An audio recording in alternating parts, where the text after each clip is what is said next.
మరి మనం గడిచినటువంటి ఆరాధన దినముల్లో విశ్వాసానికి కలిగినటువంటి లక్షణాల గురించి మనం ధ్యానం చేసుకుంటూ ఉన్నాము. మరి ఈ దినమున మరికొన్ని విషయాల గురించి మనం పరిశుద్ధ గ్రంథం నుంచి ధ్యానం చేసుకుందాం, తెలుసుకుందాం. అయితే గడిచిన వారం మనం చివరగా ధ్యానం చేసుకున్నటువంటి లేఖనాన్ని మరలా ఒకసారి పరిశీలిద్దాం. చూడమ్మా, పేతురు రాసిన 2వ పత్రిక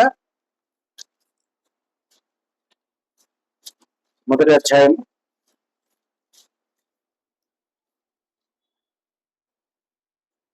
పేతురు రాసిన 2వ పత్రిక 1వ అధ్యాయం 5 నుండి 8 వచనాలు చూడండి. ఆ హేతువు చేతనే మీ మటుకు మీరు పూర్ణ జాగ్రత్త గలవారై మీ విశ్వాసమునందు సద్గుణమునందు జ్ఞానమునందు ఆశా నిగ్రహమునందు సహనమునందు భక్తి యందు సహోదర ప్రేమ యందు దయను అమర్చుకొనుడి. ఇది మీకు కలిగి విస్తరించిన ఎడల అది మన ప్రభువు యేసుక్రీస్తును గుర్చిన అనుభవ జ్ఞాన విషయములు మిమ్మను సోమరులైనను నిష్ఫలమైన కాకుండా చేయను. ఇది ఎవరికి సోమరులైనను నిష్ఫలులైనను కాకుండా చేయను. మరి ఇక్కడ ఈ విషయాన్ని మనం గమనించాలి. కరెంట్ పెట్టినా లైట్లు వేసుకున్నా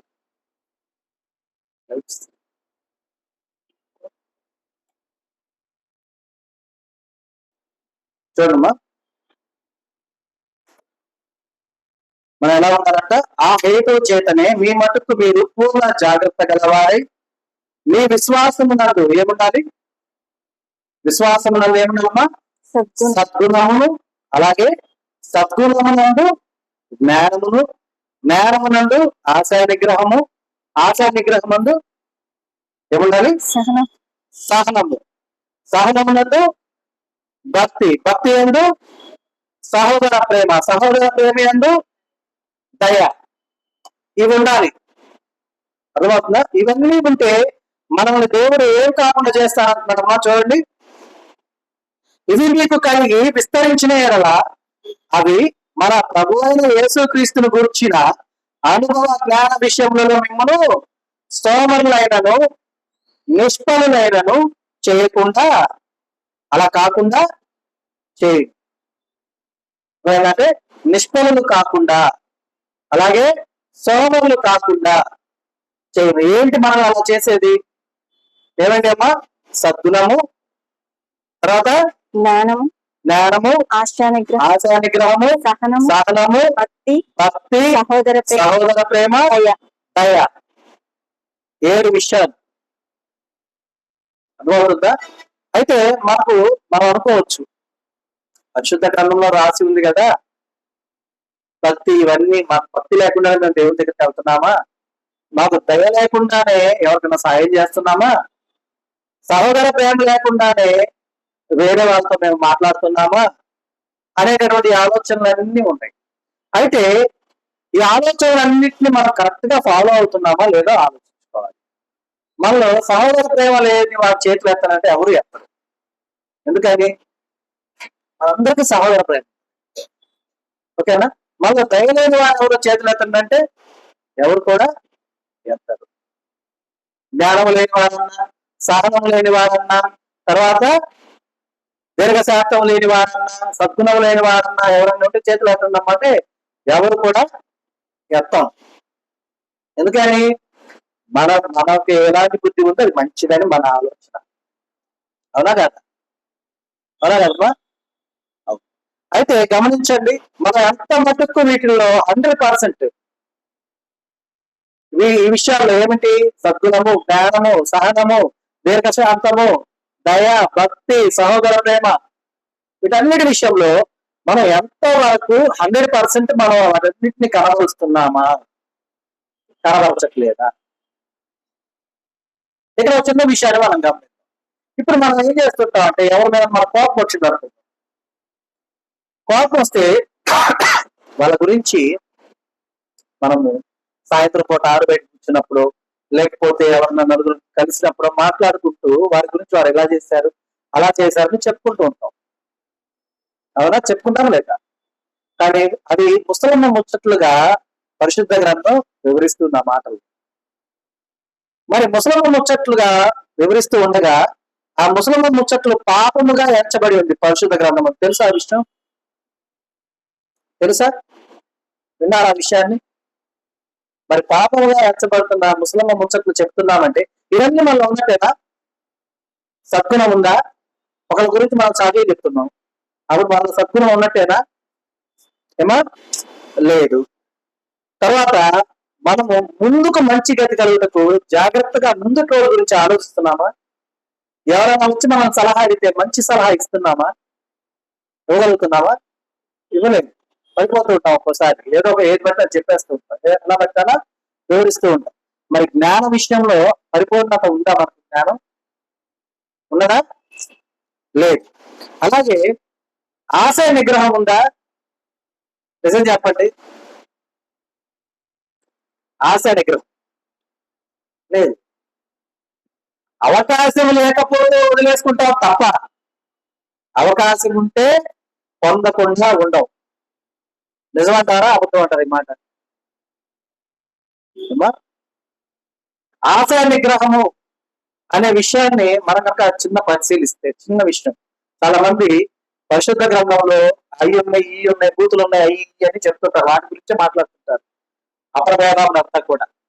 కానీ యోసేపు గారి విషయంలో చిన్న విషయాన్ని వాళ్ళు అది మర్చిపోతుంటారు. అక్కడ ఆశయ నిగ్రహము అనేటటువంటి విధానంలో యోసేపు గారు చూపించినటువంటి ఆ యొక్క విధానాన్ని మనం గమనిస్తే, ఇక్కడ మనం ఏవైతే చదువుకుంటున్నామో ఇవన్నీ ఆయన ఉన్నట్టుగా మనం గమనించవచ్చు. ఎలాగా? ఒక యజమానుడి దగ్గర పనిచేస్తూ ఉన్నప్పుడు ఆ ఇంటికి యజమాని తర్వాత అతన్నే ఆయన నియమిస్తారు. అర్థమైందా? మరి ఆ ఇంట్లో ఎవరూ లేనప్పుడు అతన్ని మోహించినటువంటి ఆ ఇంటి యజమానురాలు ఆయనను బలాత్కారం చేయకపోతే ఆయన పారిపోతాడు అక్కడి నుంచి. అవునా? వాస్తవంగా అంటే మనము మాట్లాడుకోవాలి అనుకుంటే అతని వయసు యుక్త వయసే ఆ సమయం ముందు. అవునా? అవకాశం ఉందా లేదా? అతను తప్పు చేయాలనుకుంటే చేశాడా? ఏమేమి ఉన్నాయి ఆయనలో చూడండి. సద్గుణం ఉంది. మొదట సద్గుణం చేత ఆయనలో ఏముంది? మరలా చూడమ్మా, ఆయనలో సద్గుణం కనబడుతుంది. అలాగే జ్ఞానము కనబడుతుంది. ఇది నా దేవునికి యోగ్యమైనది కాదు అనే విషయం జ్ఞానము కనబడుతుంది. ఆశయ నిగ్రహం, ఆ వయసుకు తగిన ఆశ ఉంటది, కానీ ఆ ఆశను ఏం చేసుకోగలిగారు? ఆయన నిగ్రహించుకోగలిగారు. సహనము. అర్థమైందా? ఆయన మీద అబద్ధాలు చెప్పారు వాళ్ళంతా. చెప్పారా లేదు? ఆ యజమానుడు రాగానే ఆ స్త్రీ ఆ బిడ్డ మీద, అంటే ఆ యోసేపు గారి మీద అభాండాలు వేసినప్పుడు ఆయన సహనంగా అన్నింటినీ కూడా భరించాడా లేదా? సహనం ఉన్నది. తర్వాత దేవుని యందు భక్తి ఉన్నది. సహోదర ప్రేమ ఉన్నది. సహోదర ప్రేమ ఎలా చూపించాడు ఆయన? ఎలా చూపించాడు? అన్నల విషయంలో కావచ్చు, లేకపోతే అక్కడే ఆ యజమానుడి విషయంలో సహోదర ప్రేమ, అంటే ఆమె తన యజమానుడి యొక్క పత్ని కాబట్టి సహోదర ప్రేమ కలిగినటువంటి విధానాన్ని చూపించాడు. అలాగే ఏం చూపించాడు చూడమ్మా చివరగా? ప్రేమ, సహోదర ప్రేమ. తర్వాత దయ. ఎవరి మీద దయ చూపించాడు చెప్పండి? యోసేపు గారు దయ ఎవరి మీద చూపించాడు అక్కడ? ఎవరి పెద్ద చెప్పండి. అక్కడ ఆ సందర్భంలో ఇప్పుడు మనం అంతా అక్కడ సందర్భం గురించి మాట్లాడుకుంటూ ఉన్నాం. ఆ స్త్రీ మీద దయ చూపించాడు. ఒక్క మాట గనక యోసేపు గారు, ఎందుకంటే యజమానుడు యోసేపుని నమ్మిన విధానములు ఆయన తర్వాత ఇంటి పరివారందరినీ కూడా పనులు చేయించే బాధ్యత ఆయనకు అప్పచెప్పారు. అలాంటి విషయంలో ఆయన ఉండగా ఆయన గనక ఆ యజమానుడు ఆయన మీద దయ చూపించకపోతే ఆ యజమానుడు యోసేపు నమ్మడా? ఏమన్నా నమ్ముతాడా? నమ్మడా? నమ్ముతాడు. మొదట నమ్మకపోయినా, కోపంలో ఉండి నమ్మకపోయినా తర్వాత నమ్మడా? ఆలోచించడా? ఆలోచిస్తాడు. కాబట్టి అక్కడ దయ చూపించాడు. అంటే మన పరిశుద్ధ గ్రంథంలో ఉన్నటువంటి గొప్ప గొప్ప విశ్వాసులు అందరూ కూడా ఏదో ఒక్క విషయంలోనే లేరమ్మా. మనం ఇప్పుడు చదువుకున్న అన్ని విషయాల్ని కలిగిన వారే గొప్ప విశ్వాసులుగా ఉన్నారు. ఈ గొప్ప విధానాన్ని కలిగినటువంటి ఆయన ఎవరుగా నియమించబడ్డ తర్వాత రాజు ఐగుప్తు దేశం అంతటికి కూడా రాజు రాజు కన్నా గొప్పగా నియమించబడ్డాడు. రాజు చెప్తాడు కదా, ఏమని చెప్తాడు రాజు? నేను పేరుకు మాత్రమే రాజు. అవునా? యోసేపు చెప్పినట్టుగా ఒకడు ఆయన గనక చేయత్తమని చెప్పాలా, దించమంటే దించాలి అని ఆయనకి అధికారం మనకు ఇవ్వలేదా? చేయలేదు. చేయాలి. కాబట్టి మనం గమనించాలి. ఇప్పుడు ఆయన మీద మోపబడ్డటువంటి ఆ నేరాన్ని ఆయన తీసివేసుకోగలడు అక్కడ. ఎందుకంటే అప్పటి వరకు ఆయన్ని చూసిన వాళ్ళు ఎవరు కూడా ఆయన మౌనంగా ఉన్నాడు కాబట్టి చేసి ఉంటానని నమ్మారే కానీ ఆయన నోరు తెరిచి ఒక మాట చెప్తే ఆ యజమానురాలు పరిస్థితి ఏమైపోతుంది, ఆ యజమానుడి కుటుంబం ఏమైపోతుంది? ఏమా ఆయన మీద నింద ఉంటుంది అయితే? నింద ఉండదు. కానీ దేవుని యొక్క ప్రేమను సవి చూచాడు కాబట్టి, రుచి చూచాడు కాబట్టి ఆ ప్రేమను పోగొట్టుకోదలుచుకోలేదు ఆయన. కనుకనే ఆయనలో ఉన్నటువంటి ఈ సమస్తం ఏమిటవి? సద్గుణము, జ్ఞానము, ఆశయ నిగ్రహము, సహనము, భక్తి, సహోదర ప్రేమ, దయ, ఇవన్నీ ఉన్నాయి కాబట్టి ఆయన రాజుగా నియమించబడ్డాడు. ఎవరికి దక్కని భాగ్యము యాకోబు కుమారులకు దక్కింది. దక్కలేదా? దక్కిందా లేదా? ఏం దక్కింది చెప్పండి? ఇది భలే ఉందన్న. మీరు మా ఇంట్లో ఏదో పెట్టుకుని అడుగుతారు, మేము ఏం చెప్తాం? అంతే కదా? ఏం దక్కిందంటే కరువుతో 7 సంవత్సరాల కరువుతో ఉన్న ఆ ప్రదేశం అంతా కూడా డబ్బులు చెల్లించకుండా 7 సంవత్సరాల సమృద్ధి ఆహారాన్ని పొందుకోగలిగినటువంటి గొప్ప భాగ్యం కలిగింది వాళ్ళు. ఎందువల్ల కలిగింది అది? రారాజుగా ఎవరు నిలబడ్డారు అక్కడ? యోసేపు నిలబడి ఉన్నారు కాబట్టి. అర్థమైందా? అన్నల్ని గుర్తించిన వెంటనే వారికి కావాల్సిన దాన్ని ఇచ్చేయండి అని చెప్పి వారి డబ్బులు కూడా వారికి వెనక్కి ఇచ్చేస్తారు. అంటే వాళ్ళకి తెలియకుండానే వారి యొక్క గుర్రాలు, గాడిదలు వాటి మీద పెట్టేసినప్పుడు సగం దారికి పోయాక వాళ్ళు చూసి మరో బయట వస్తాడు వెనక్కి. అయ్యా మా డబ్బు సచ్చి మా దగ్గర ఉన్నాయంటే పర్లేదు తీసుకెళ్ళిపోండి అంటాడు. అర్థమైందా? మరి చూడండమ్మా, 12 మందిలో దేవుడు ఒక్కడిని ఎంచుకున్నాడు. ఆ ఎంచుకున్నవాడు దేవుని ఎన్నికకు తగిన విధంగా ఉన్నాడు. ఆ యొక్క తగిన విధముతో ఉన్న వారి వలన ఆ 12 మంది కుటుంబాలు, అంటే సారీ ఆ 12 మంది అనుకోండి, ఎందుకంటే యాకోబు గారు కూడా బ్రతికే ఉన్నారు కదా అప్పటికి. ఆయన కలుసుకుంటే వీరు 11, ఆయన 1, అంటే యోసేపు గారు 12 లెక్క. అవునా కదా? యోసేపు గారి వల్ల 12 మంది, 12 కుటుంబాలు అనుకోండి. సమృద్ధిగా 7 సంవత్సరాల కరువులో ఉన్నారా లేదా? సమృద్ధిగా. మరి మీలో ఈ గొప్ప విశ్వాసానికి తగిన లక్షణాలన్నీ మీరు కలిగి ఉంటే మీ వారంతా కూడా సంతోషంగా ఉండడానికి అవకాశం ఉందా లేదా? అది మాకు కుదరదన్న. నేను హ్యాపీగా ఉండాలి, నా ఇంట్లో వాళ్ళు హ్యాపీగా ఉండాలి, నా చుట్టుపక్కల వాళ్ళ సంగతి నాకు వద్దు. నేను బిడ్డ బయటకెళ్తే తరివేశారు, లేకపోతే కసువు చెబుతూ ఉంటే మా ఇంటి ముందు చెప్పారు. అంతేనా? ఇవేనా మన గొడవలన్నీ? ఇవే కదా సహజంగా ఏముంటాయి. లేకపోతే సహజంగా బంధువుల దగ్గరికి వెళ్ళినప్పుడు ఏదో వాళ్ళు చివుక్కుమనే మాట మాట్లాడితే ఆ మాట వాళ్ళు వచ్చిపోతారు, మన హృదయంలో మాత్రం అది సుస్థిరంగా ఉండిపోతుంది. కదలదు, ఇంకా కదులుతా పోతుందా? పోదు. కానీ వాటిని మనం మర్చిపోవాలి. ఎందుకంటే ఒక విషయం, చిన్న విషయం చెప్తాను, గుర్తుపెట్టుకుందామా. ఒక మనిషి మైండ్ కొన్ని టెరాబైట్స్ తో సమానం అంటారు సైంటిస్ట్. అంటే చాలా విషయాల్ని గుర్తు ఉంచుకునేటటువంటి కెపాసిటీ మైండ్కి ఉంటుంది. ఓకే, అలాంటి మైండ్ లాగా ఒక జార్ తీసుకుందాం మనం. ఒక బ్యాగ్ కానీ ఒక జార్ కానీ అనుకోండి. వేస్ట్ ఏంటి దాంట్లో పెట్టుకుంటే శ్రేష్టమైన పడతాయా మరలా దాంట్లో? ఫుల్ అయిపోయా పట్టవుగా. ఇప్పుడు మన బ్రెయిన్కి సమ్ మాక్సిమం స్టోరేజ్ అని ఉంది. మనం ఈ విషయాలన్నింటినీ దాంట్లో పొందుపరుచుకున్నాం అనుకో, ఇంపార్టెంట్ విషయాలను పొందుపరచుకోవడానికి అవకాశం ఉంటుందా? కాబట్టి వాటన్నిటిని మనం షిఫ్ట్ డిలీట్ చేయాలి, తీసేయాలి మన మైండ్ లో. దేవుని ఎదగటానికి అవసరమైనటువంటి సమస్తమును మన యొక్క మెదడులో నిక్షిప్తం చేసుకుని ఉండాలి మనం. అర్థమవుతుందా? ఆ రీతిగా మనం ఉంటే కనుక ఇవన్నీ మనలో కలిగి ఉంటాం. అవన్నీ కలిగి ఉంటాం కాబట్టి అవి మీకు కలిగి విస్తరించే ఎడల అవి మన ప్రభు అయిన యేసుక్రీస్తును గురించిన అనుభవ జ్ఞాన విషయములలో మిమ్ములను ఎవరు చేయవు, సోమరులైనను నిష్ఫలులైనను కాకుండా వస్తాయి. అంటే సోమరులు చేయదు, నిష్ఫలులుగా చేయదు. అర్థమైందా? అయితే అసలు సోమరులు సోమరులు సోమరులు అనుకుంటున్నాం మనం. ఈ సోమరితనం కలిగి ఉంటే ఏంటి నష్టం? మనకు నష్టం తెలియాలిగా. మన నష్టం తెలియాలి అంట. పాము గరిస్తే విషం అన్నాం, చచ్చిపోతాం భయం పాము దగ్గరికి వెళ్ళాలంటే. అదే పాము గరిస్తే మన ఒంట్లోకి తేనె వెళ్ళుతున్నాం అనుకో, ఒక్క పావులను బతికిస్తాం. అన్ని పావులు తెచ్చుకొని ఇంట్లోనే పెంచుకుంటాం. నిజమే కదా? సరే తేనె విషయం తీసేది, కొందరికి ఇష్టం ఉంది, కొందరికి ఇష్టం ఉంది. పాము విషయాన్ని కనుక తీస్తే, దానికి గంటగా తీస్తే అది వజ్రం అయితే అన్నారు అనుకో, లేదా బంగారం అయితే అన్నారు అనుకో, ఏముంటాయి మన ఇంట్లో అన్ని? ఏముంటాయమ్మా? పావులేగా.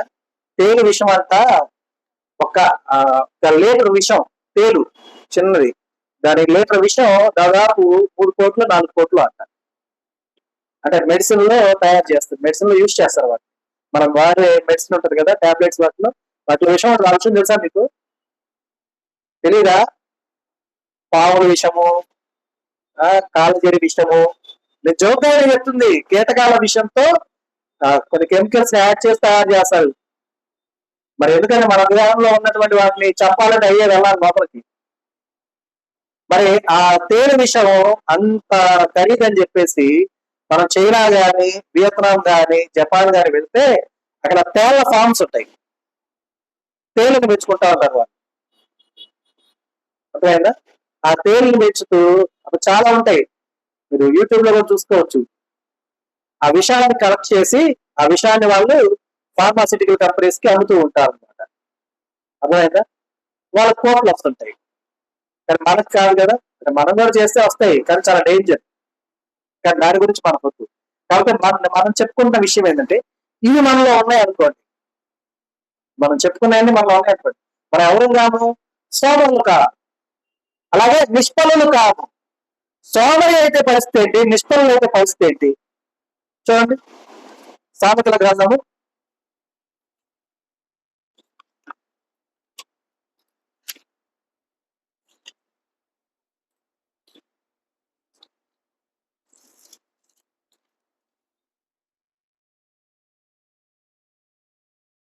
10.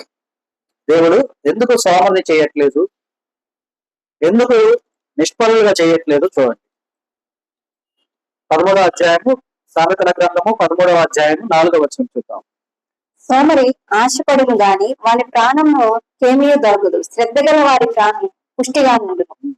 సోమరి ఆశపడును కానీ వారి ప్రాణములకు ఏమీ కూడా దొరకదు, ఉపయోగం లేదనమాట. అందుకు దేవుడు నేను సోమరిని చేయట్లా. ఆశ గల ప్రాణమును దేవుడు ఏం చేస్తాడమ్మా? తృప్తిపరుస్తాడు. మరి నువ్వు సోమరి అయిపోయావు అనుకో, నీ ఆశ ఏమవుతుంది? ఏమని రాబడింది? సోమరి ఆశపడును కానీ వారి ప్రాణమునికి ఏమీ దొరకదు. కానీ దేవుని బిడ్డ అలాగా నిష్ఫలుడిగా, సోమరిగా ఉంటుంది దేవుడికి ఇష్టమా? ఒక ఆశపడితే దేవుడు అది ఇవ్వాలని ఆశ, దేవుడికి ఆశ ఉంటుంది. నా బిడ్డ అడిగాడు, ఇవ్వాలని. అర్థమైందా? కాబట్టి ఆ సోమరిగా మనం ఉండకుండా ఉండాలి అంటే మొదట మనకు కావాల్సిన విషయాలేంటి? ఇందాక మనం చదువుకున్నవన్నీ మనలో, అవన్నీ మనలో ఉంటే మనం సోమరిగా, నిష్ఫలుగా మనం ఉన్నాం. ఎందుకంటే శ్రద్ధ గలవారిగా మనం ఉంటాం కాబట్టి మన ప్రాణం ఎలా ఉంటుందమ్మా? పుష్టిగా ఉంటది, దృఢంగా ఉంటది. మనకు బలం కావాలా వద్దా? బలంగా ఉండాలా వద్దా? మనం ఉండాలిగా. పుష్టికరంగా ఉండాలా వద్దా? ఉండాలి. అంతే కదమ్మా.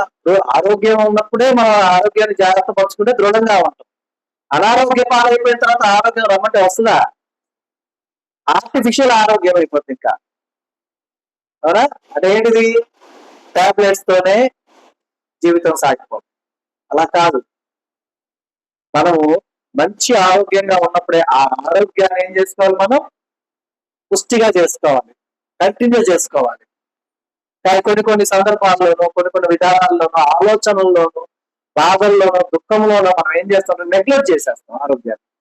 అలా నెగ్లెక్ట్ చేయడం వల్ల ఏమైపోతుంది, క్షీణించిపోతుంది కదా. అలాగా ఎప్పుడు కూడా ఉండకూడదు.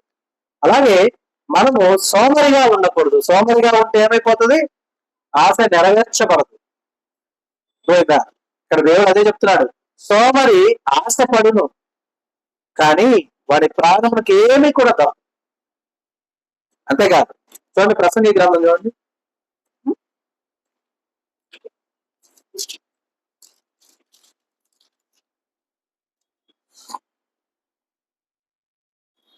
పదవ అధ్యాయము, ప్రసంగి గ్రంథము 10వ అధ్యాయము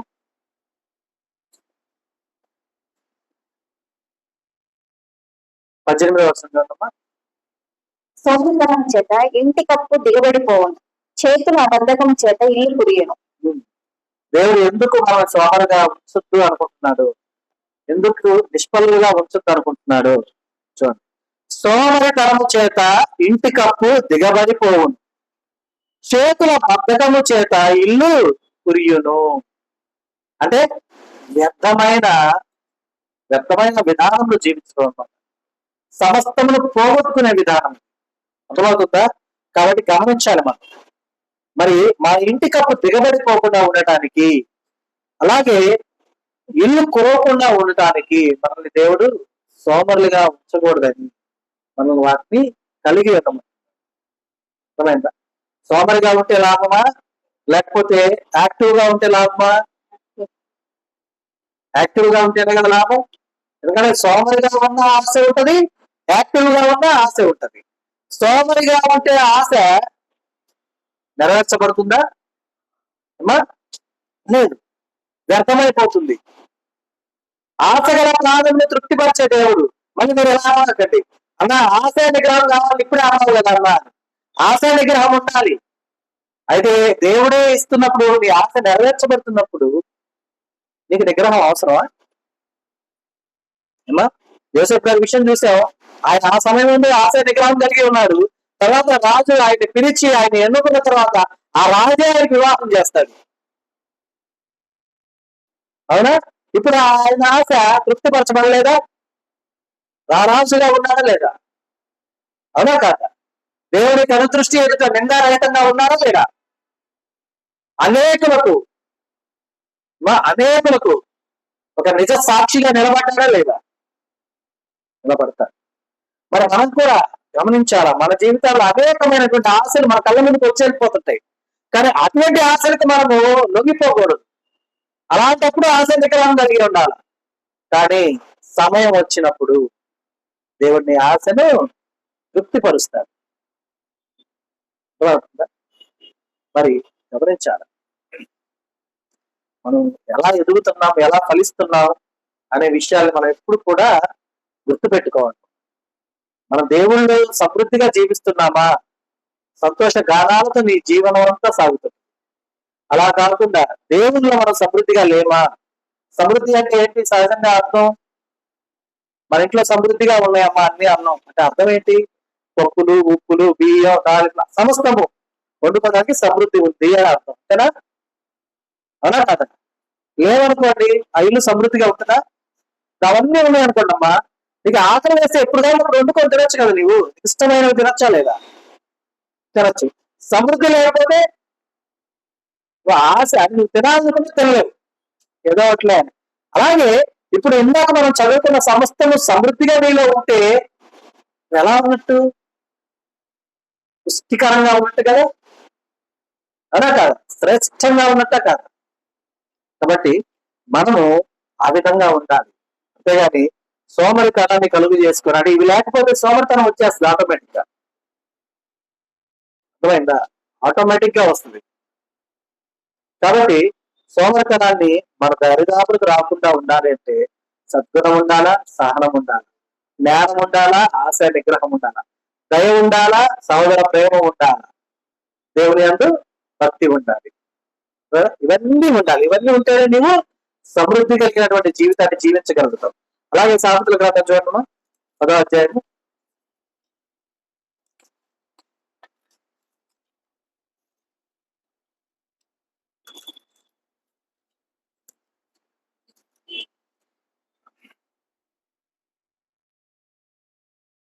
4వ చూడండి. బద్ధకముగా పనిచేయవాడు దరిద్రుడను, శ్రద్ధ గలవాడు ఐశ్వర్యవంతుడను. బద్ధకముగా పనిచేయవాడు ఏమవుతాడు? దరిద్రుడు అవుతాడు. శ్రద్ధ గలవాడు ఏమవుతాడు? ఐశ్వర్యవంతుడు అవుతాడు. బద్ధకంగా పనిచేసేవాడు అంటే అర్థం ఏంటి? తెచ్చుకుందాంలే, చేసుకుందాంలే, పోదాంలే, చేద్దాంలే, అవునా? శ్రద్ధగా ఉండేవాళ్ళు సహజంగా చిన్నప్పుడు మా చెప్తా ఉండేది ఏమయ్యేదండి, రేపటి పని ఏదంటే అది ఈ రోజే పూర్తి చేసుకోవాలి. స్కూల్ హోంవర్క్ విషయం చెప్తున్నారు. మళ్ళా రేపు లేట్ అయిపోతుంది, ఈ రోజు బ్రష్ చేసుకొని రేపు గమ్ముంటాం అక్కడికి. రేపటి పని అంటే ఏంటి? స్కూల్కి వెళ్ళే విధానం కాబట్టి హోంవర్క్స్ ఇలాంటివి ఉంటాయి కాబట్టి అవన్నిటిని ఈ రోజు కూర్చొని పూర్తి చేసుకో. పొద్దున్నే లేచి హడావిడిగా రాసుకొని సరిగా రాయకుండా వెళ్ళవాకు అనేది. అంటే శ్రద్ధ గలవాడు ఏమవుతాడు? మాస్టర్ చేతులు దెబ్బలుండండి. అదే కదా. నిద్రపోమంటే నిద్రపోం, 10 దాకా 11 దాకా మేల్కొని ఉంటాం. పొద్దున్నే లేచి రాయడం అంటే నిద్ర కావాలంటే బద్ధకంగా ఉన్నవాడు ఎవరవుతారు? స్కూల్లో దెబ్బలు తింటాడు. శ్రద్ధ గలవాడు టీచర్ చేత మెచ్చుకోగలుగుతాడు, తగిన వాడుగా ఉంటాడు. అవునా? ఎప్పటి వరకు అప్పుడు ఫినిష్ చేసుకొని టీచర్స్ పిలిచిన వెంటనే చూపించేస్తాం అనుకో. వెరీ గుడ్ అంటారా? వెరీ బ్యాడ్ అంటారా? వెరీ గుడ్ వెరీ గుడ్ అంటారు. వెరీ గుడ్ అంటారు. మరి గుడ్ గా ఉండాలా, బ్యాడ్ గా ఉండాలా? మళ్ళీ చాలా తెలుగు అలవాటు అండి. అలా గుడ్డుగా ఉంటే ప్రతిదానికి మమ్మల్ని లేపుతారు, మమ్మల్ని పిలుస్తుంటారు, మమ్మల్ని అడుగుతుంటారు. దానికన్నా ఇదే నయం, 2 సార్లు చేతులు పెడితే కొట్టేసి వదిలేస్తారు. కరెక్టేనా? కరెక్ట్ కాదు. కాబట్టి బద్ధకంగా ఉండకూడదు. స్టూడెంట్స్ కూడా చెప్తున్నా, గుర్తుపెట్టుకోండి. మీ వర్క్స్ ఏమన్నా స్కూల్కి కాలేజీకి సంబంధించిన వర్క్స్ ఏమైనా ఉంటే ఆ రోజునే ఫినిష్ చేసుకోండి. పబ్జీలో, ఫ్రీ ఫైర్ లో, లేకపోతే ఇంకేమన్నా గేమ్స్, లేకపోతే టీవీలో ఇవన్నీ చూస్తే ఉపయోగం ఉందా? మీరు అవి ఎప్పుడైనా ఆడుకోవచ్చు. మీ వర్క్ ఫినిష్ చేసైనా మీరు ఆడుకోవచ్చు. కానీ వర్క్ ఫినిష్ కాకపోతే తెల్లారాక స్కూల్కి వెళ్ళాం, కాలేజ్కి వెళ్ళాం, అప్పటికప్పుడు జ్వరం వస్తుంది, అప్పటికప్పుడు తలనొప్పి వస్తుంది, అప్పటికప్పుడు వామిట్స్ వస్తాయి, కడుపు నొప్పి వచ్చింది. వస్తాయా? అప్పుడు టీచర్స్ బాగా తెలిసి ఈ విషయాలు వస్తాయి. కాబట్టి అలా కాకుండా ఎప్పటి పని అప్పుడు ఫినిష్ చేసుకుంటే మిమ్మల్ని ఎవరు కూడా ఇబ్బంది పెట్టరు. కాబట్టి అలాగే దేవుడి విషయంలో కూడా మనం ఉండాలి. అనుదినము దేవుడు మనకు హోంవర్క్ ఇస్తాడు. అర్థమవుతుందా? ఆ హోంవర్క్ మనం ఏం చేయాలి? ఆ దేవుడే పూర్తి చేసుకోవాలి. అయితే ఆ హోంవర్క్ పూర్తి చేయాలంటే మీరు ఏముంటారా? సహజంగా మన కాలేజ్ స్కూల్ వర్క్స్ ఫినిష్ చేసుకోవాలంటే మనకి ఏముండాలి? బుక్స్ ఉండాలి, టెక్స్ట్ బుక్స్ ఉండాలి, నోట్ బుక్స్ ఉండాలి, పెన్ ఉండాలి, పెన్సిల్ ఉండాలి, దానికి సంబంధించిన స్కేల్స్, తర్వాత ఎరేజర్స్ ఇవన్నీ ఉండాలి. అవన్నీ ఉంటే నీ హోంవర్క్ ఫినిష్ అయింది. అయితే అవ్వదు. అలాగే దేవుడు నీకు ఇస్తున్న హోంవర్క్ ఫినిష్ అవ్వాలంటే నేను ఏముండాలి? ఇందాక చదువుకున్నాయన్నీ ఉండాలి. అవన్నీ ఉంటే నీ హోంవర్క్ ఈజీగా ఫినిష్ చేసుకోగలవు. పొద్దున్నే దేవుడిని ఆరాధించుకోగలవు. సోమతనం ఉండదు, బద్ధకం ఉండదు, యాక్టివ్నెస్ ఉంటుంది. అర్థమైందా? కాబట్టి గమనించాలి, మనలో ఉండాల్సినవి ఏంటి, ఉండకూడనివి ఏంటి అనేది మనం ఎప్పుడు కూడా గుర్తుంచుకోవాలి. అయితే మరికొన్ని విషయాలు మనలో ఉండాల్సినవి ఏంటో చూద్దాం. కొలసీ పత్రిక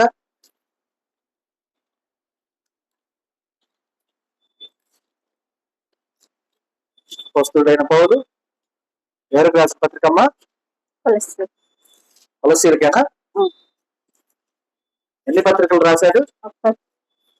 ఎన్ని? ఒక పత్రిక. చక్కగా చెప్పాలా? కొలసీ పత్రికలు ఎన్ని మొత్తం? ఒక పత్రిక. ఒకటేనా? Very good.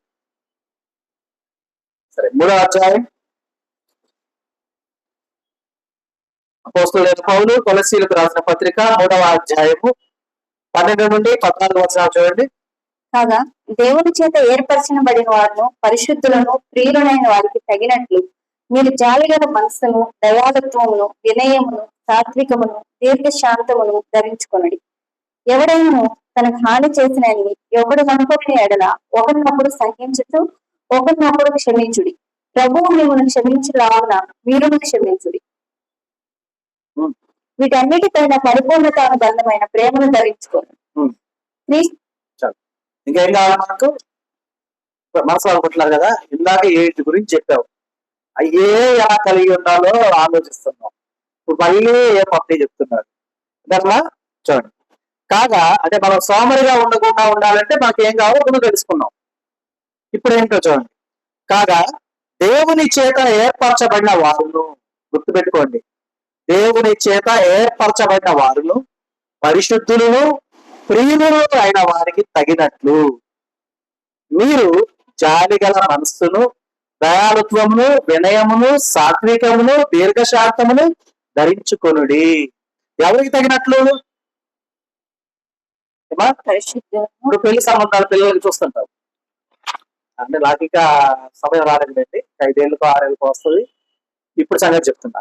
సహజంగా పెళ్లికి వచ్చినటువంటి పిల్లలు ఇంట్లో ఉన్నప్పుడు ఆ తల్లిదండ్రులు ఏం చేస్తారు? పెళ్లి సంబంధాలకి పిల్లల్ని చూస్తుంటారు. ఓకేనా?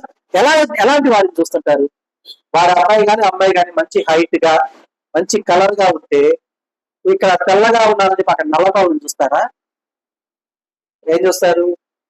ఈడు జోడు సరిపడా ఉండే విధంగా చూస్తారు. అంతేనా? అవునా కాదా? ఎవరిని చూడగానే ఈడు జోడు బాగున్నారు, మంచివారు అంటే వారి గుణాలు ఏంటనేది మనకు అనవసరం.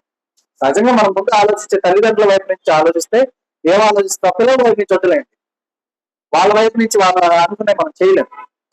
తల్లిదండ్రుల వైపు నుంచి ఆలోచిస్తే పిల్లలకి తగిన విధమైనటువంటి వారు, అంటే ఆడబిడ్డ పిల్లలు అయితే అవతల పురుషుడికి ఎలా ఉంటారు? మంచి ఉద్యోగం, మంచి కుటుంబం, మంచి వ్యక్తిత్వం, మంచి గుణం ఉన్నటువంటి వారుగా ఉండాలి అనేటటువంటి విధానాలు చూస్తుంటాం. ఎట్ ది సేమ్ టైం ఏం చూస్తాము?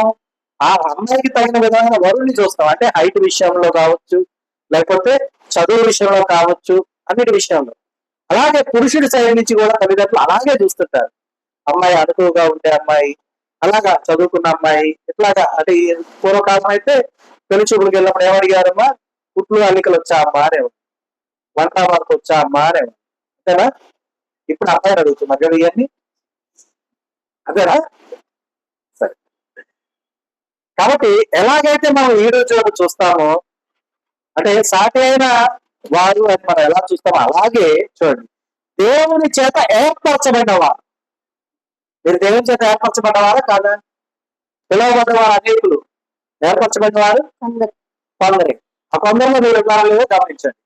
దేవుని చేత ఏర్పరచబడిన వారును పరిశుద్ధులను ప్రియులను అయిన వారికి తగినట్లు మీరు జాలిగల మనస్సును, ఒకటి ఏముండాలి?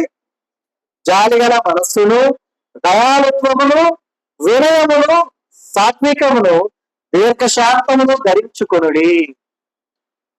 అలాగే, ఎందుకంటే సింపుల్ గా చెప్తున్నాం. ఇప్పుడు ఈ వరుసలో ఇద్దరు కూర్చున్నారు, ఇటు కూర్చున్నారు. మీరే ఆలోచించుకోండి, అక్కడ ఎవరిని అడగదు, మీరే ఎవరికి వారు స్వపరిశీలన చేసుకోండి. మిమ్మల్ని మీ పక్కన కూర్చున్న వారు దేవుని చేత ఏర్పరచబడిన వారు అనుకుంటున్నారా కాదనుకుంటున్నారా? మన గురించి వద్దు, ఎందుకంటే మనం పట్టుకున్నది కాకి అయినా సరే కోకిలే.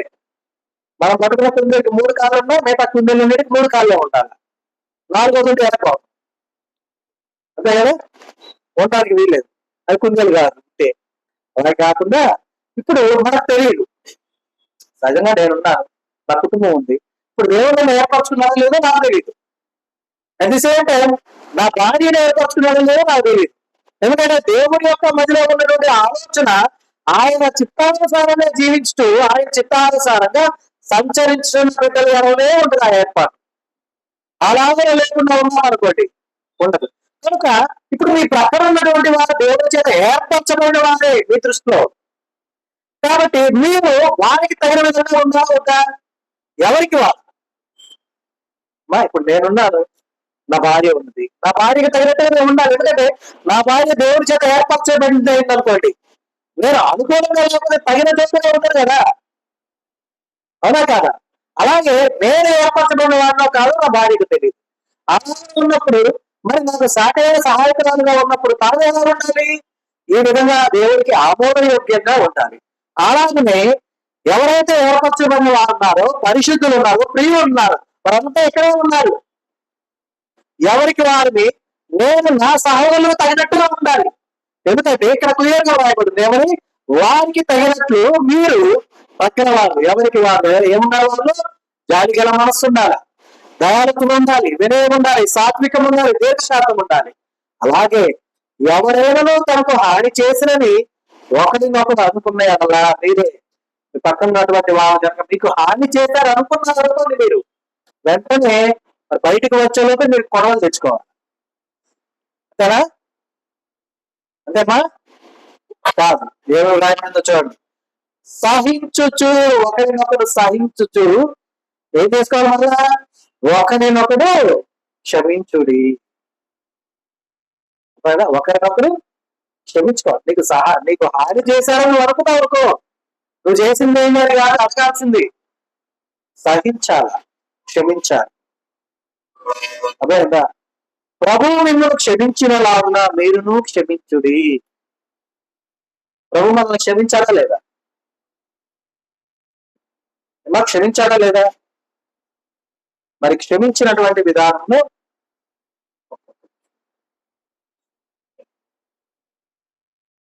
క్షమించినటువంటి విధానం ఏ రీతిగా మనకు కలిగి ఉన్నదో అలాగనే మనం కూడా ఒకరినొకరు క్షమించుకోవాలి. అలాగే చూడండి, మరి ప్రభు మనల్ని ఎలా క్షమించాడు? ఎలా క్షమించాడు? ఎక్కడ, ఏ సందర్భంలో క్షమించాడు ప్రభు మనల్ని? చెప్పండి. ఎక్కడ క్షమించాడు? సిలువలో. ఎందుకంటే ఆ సిలువ యాగము గావించుతున్న సమయాన మనం చేస్తున్న సమస్తము కూడా దేవుడికి ఎలా ఉన్నాయి? సమస్తము ఎలా ఉన్నాయి? దేవుని దృష్టికి ఎలా ఉన్నాయి? పాప సహితంగా ఉన్నాయా లేదా? ఉన్నాయి. సమస్తము దేవుడికి అనుదృష్టి ఏదైతే పాప సహితంగా ఉండగా ఆయన క్షమించమని అడిగాడు. ఎవరిని క్షమిస్తూ? మనల్ని క్షమిస్తూ ఏం చెప్పాడు? తండ్రి, వీరేమి చేయుచున్నారో వీరు ఎరుగరు కనుక వీరిని క్షమించండి అయ్యా. అవునా? మరి మనల్ని క్షమించినటువంటి విధానము అది మనకు యోగ్యమైందా కాదా? మన దృష్టిలో దేవుడు నన్ను క్షమించాలి అనే ఆలోచన మనకు ఉందా లేదా? ఉందా? ఉంటే మొదటి నువ్వేం చేయాలి? నువ్వేం చేయాలా? క్షమించాలి. నీకు ఆ క్షమాపణ అనుకో, ఆ క్షమను పొందుకోగలుగుతావా? ఒక బ్యాంక్ వెళ్ళాం, మనం వెళ్ళి నాకు డబ్బులు కావాలి తీయని అడిగాం, గోచర రాయమన్నాడు, రాసిచ్చాం. ఆ రాసిచ్చినాక నీకు డబ్బులు ఇచ్చేస్తాడా? ఏం చూస్తాడు? నువ్వు రాసిచ్చిన తర్వాత నీ అకౌంట్ ఎంత మీద చూస్తాడు. దానికి లోపుగానే నువ్వు రాసావా, ఎక్కువగా రాసావో చూస్తాడు. దాని లోపే రాసిన నువ్వు పెట్టిన సంతకం కరెక్టా కాదా చూస్తాడు.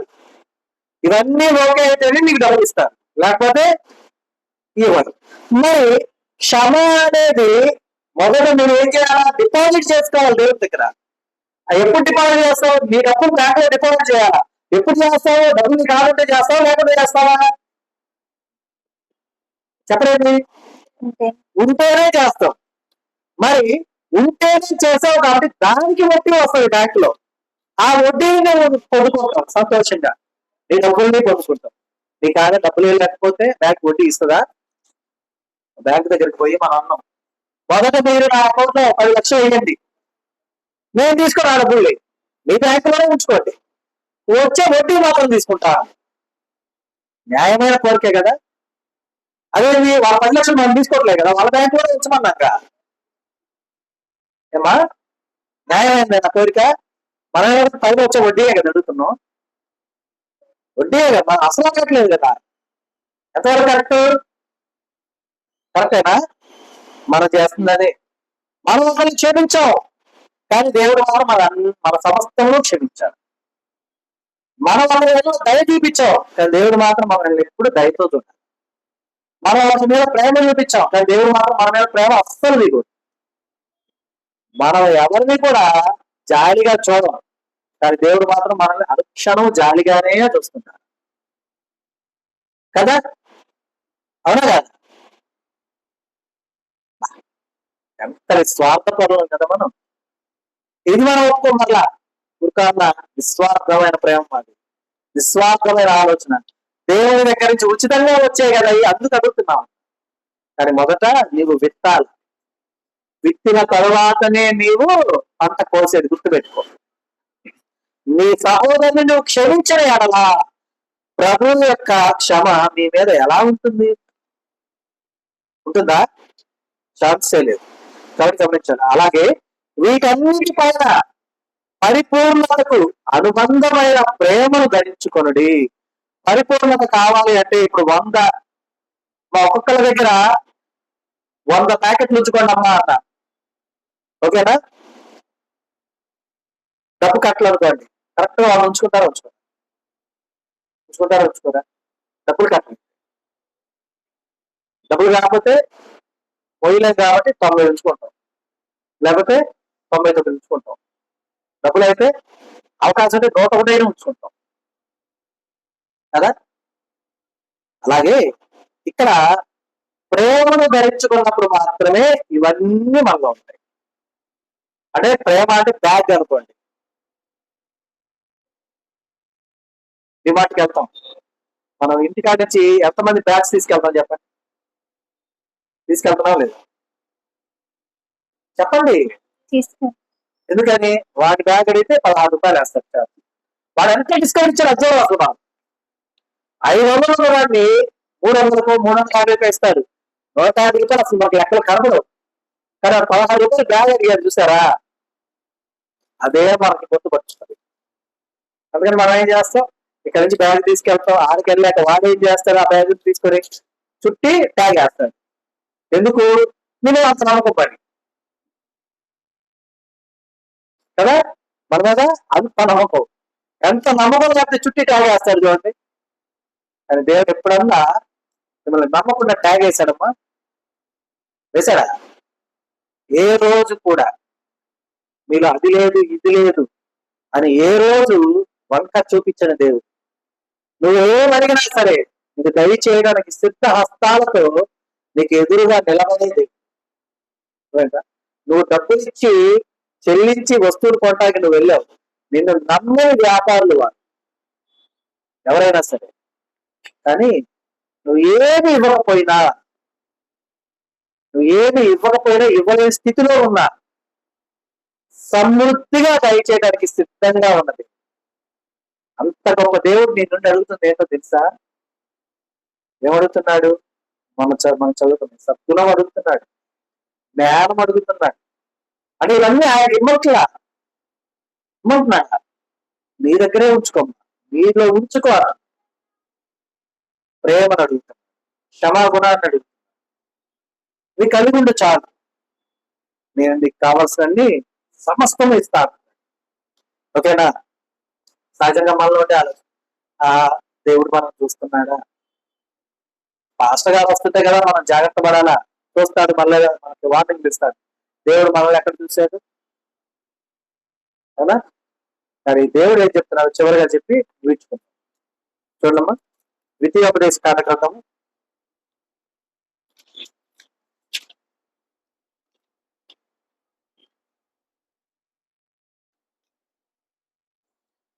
6వ అధ్యాయం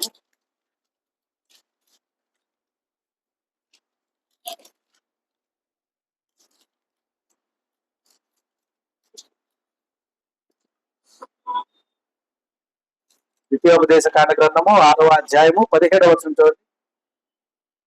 మీ దేవుడైన యెహోవా ఆజ్ఞలను అనగా ఆయన నీకు నియమించిన శాసనములను కట్టడలను జాగ్రత్తగా ఆచరింపవును. అంతే, గుర్తు చేస్తా అంతే, ఇంకేం లేదు. ఇక్కడ ఏంటి? మీ దేవుడైన యెహోవా ఆజ్ఞలను అనగా ఆయన నీకు నియమించిన శాసనములను కట్టడలను జాగ్రత్తగా ఆచరింపవలెను. అర్థమైందా? జాగ్రత్తగా ఆచరించాలి. ఆచరించిన ఎడల ఏమవుతుంది? ఉపయోగం ఏమనుందా? కాబట్టి గమనించండి, గ్రహించండి. మనము చదువుకున్నటువంటివి, ధ్యానం చేసుకున్న విషయాలు చాలా చిన్న చిన్న విషయాలు మీలో ఉన్నాయి. వాటిని యాక్టివేట్ చేయండి. వాళ్ళ క్షమాగుణం ఉంది, యాక్టివేట్ చేయండి. అర్థమైందా? కాబట్టి వాటిని యాక్టివేట్ చేసుకుంటూ ఇంకొక విషయాన్ని మీరు చివరిగా చెప్తున్నా, గుర్తుపెట్టుకోండి అమ్మా. సంఘం అంటే మీ పుట్టిల్లు. మీ పుట్టింట్లో మీకు ఏముంటుంది? స్వేచ్ఛ ఉంటుంది, అధికారం ఉంటుంది. ఉంటుందా ఉండదా? ఉంటుంది. ఆ అధికారాన్ని మీరు గుర్తు చేసుకోకుండా, మీ స్వేచ్ఛను గుర్తు చేసుకోకుండా, మీరు మీరు ఒకరి ఎడల అభ్యంతరాన్ని కలిగి ఉన్నారనుకో, ఎంతవరకు సమంజసం కాదు కదా? మరి కూర్చున్నటువంటి వారంతా వాళ్ళ మీ పక్కన వాళ్ళు మీకు ఏదైనా హాని చేశారని తలస్తే వాళ్ళని సహనంతో క్షమించి వారి గురించి ప్రార్థన చేసి వారితో మాత్రమే మాట్లాడిన విషయాన్ని. కానీ మనం చేసేది ఏంటంటే వారు తప్ప మిగిలిన వాళ్ళందరితో మాట్లాడు. అది కరెక్ట్ కాదు. కాబట్టి ఆ విషయాలను గుర్తించి, గమనించి, గ్రహించి మనం ఎప్పుడైతే వీటన్నిటిని సమృద్ధిగా మనలో ఇముడ్చుకుంటామో అప్పుడు మనం దేవుని బిడ్డలుగా, ఆయన సాక్షులుగా నిలబడి ఈ లోకంలో మనము జయించగలిగిన వారు. కాబట్టి ఆ రీతిగా మనం ఉండుటకై దేవుడు చారిన జ్ఞానంతో మనల్ని నింపి నడిపించను గాక. ఆమేన్. ఈ దినము దేవుడు మనకు అనుగ్రహించిన తన సత్యవాక్కును బట్టి దేవునికి కృతజ్ఞతాస్తుతులు చెల్లిస్తూ ఉన్నాను. దేవుడు